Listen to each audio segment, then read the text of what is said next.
So how much do you need to retire in Canada? Now, around 7 months ago, I actually made this video talking about how much do you need. In the meantime, I also want to introduce one of the YouTubers that I see that talks really great jobs on retirement. Now, his name is Adam, and actually his video is talking about how much do you need to retire in Canada, and I suggest you check it out. So in this video, I want to add on to this and add my own version and add my own opinions on how much do you need to retire in Canada, what can you do about it, is there any ways to shorten the learning curve? So make sure you keep watching for the rest of the videos.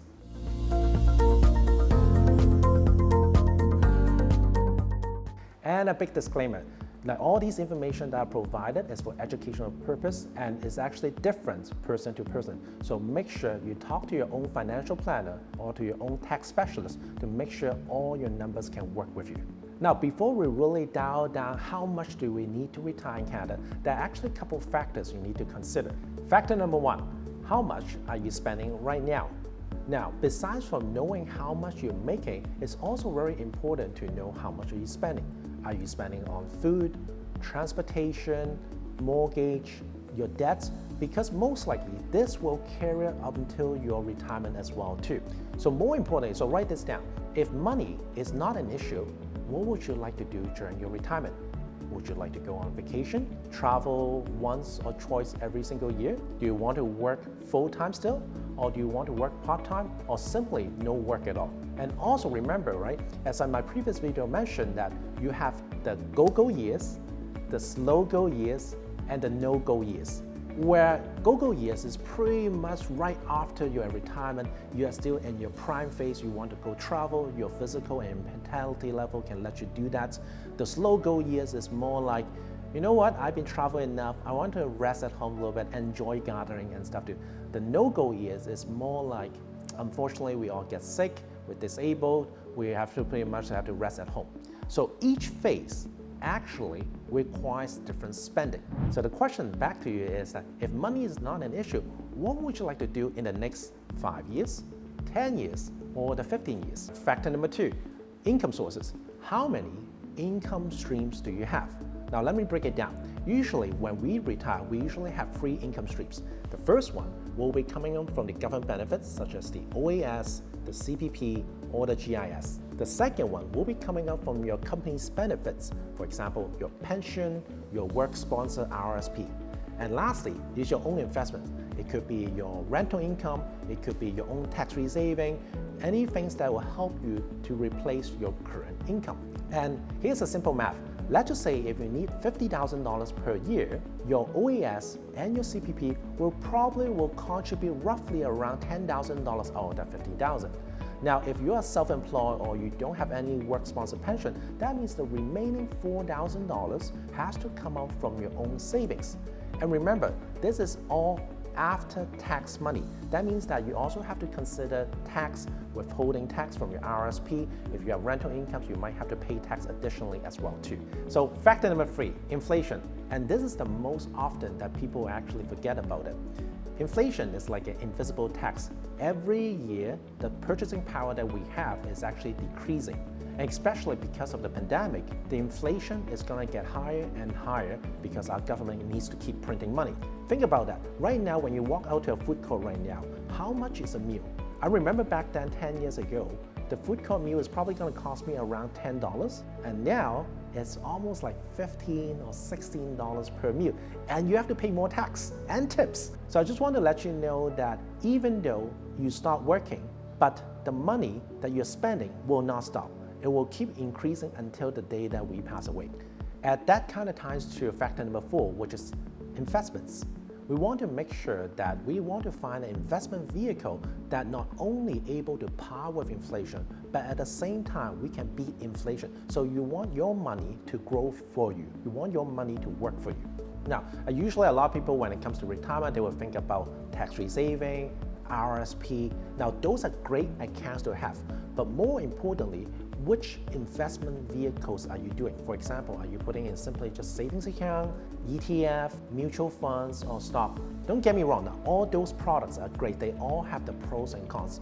But as you probably know right now with the current environment, the saving account is probably get you like 0.5, 0.75, maybe even less than 1%. So that means every year we are losing that money. So that's why we encourage you to talk to a financial advisor, to talk to your bank, to make sure a portion of your portfolio is actually investing.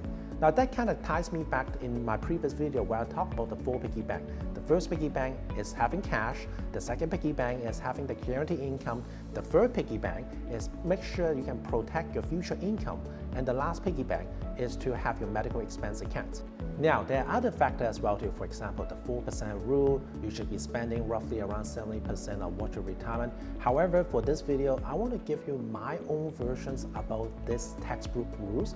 And especially with the recent pandemic, there's actually a lot of changes that textbook may not able to keep up with what we do. And here's why. For example, the 4% rule. The 4% rule means that as long as you're withdrawing 4% of your investment, then you'll be good for your entire retirement life. So the 4% rule suggests that if you only take 4% of your savings, then you'll be good for your retirement life. However, with such inflations, can we just take 4%? For example, right now, the property tax is actually more than 4%. The real estate, the cost of living, the food, the tips is actually way more than that. So we actually want to take more. And like I mentioned, there are 3 phases in your retirement. Usually we take more money in the go-go years, a little less money on the slow-go years, and then there will be actually a bigger jump on these no-go years, because yes, we don't travel a lot, but at the same time that we do have to pay a lot of medical bills. So that's why it is very important to make sure that 4% rule is a good rule of thumb to watch out for. But at the same time, you do have to tie back all the investment you have and make sure what is your current expenses. So how much do we need to retire in Canada?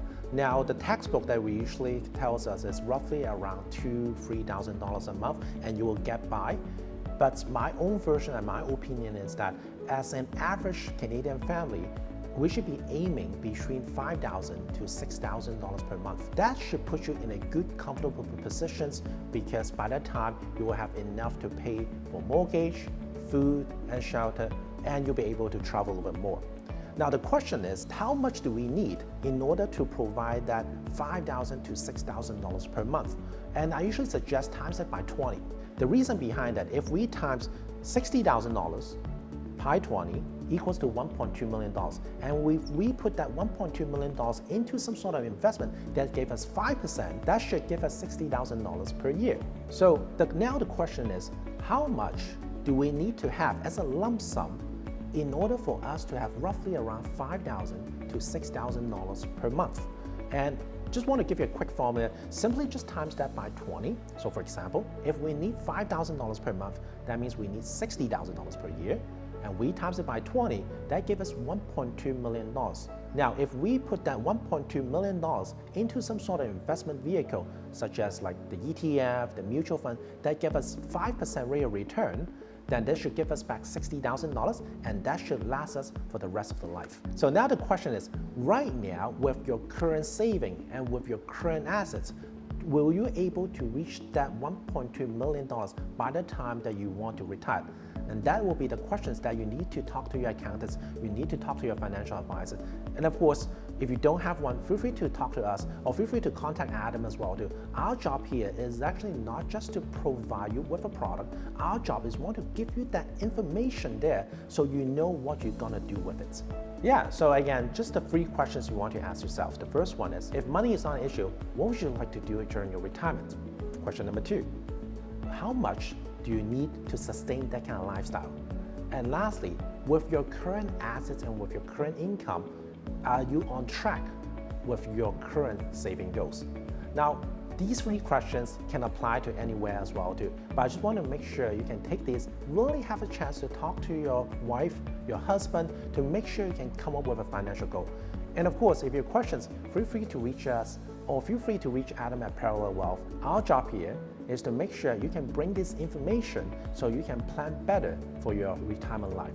Keep in mind that no matter if you're 40, you're 50, you're 60, it's never too late to plan for your retirements. But eventually this day will come, and I want you to make sure you prep for it. All right, so that's it from me, and I'll see you in the next video.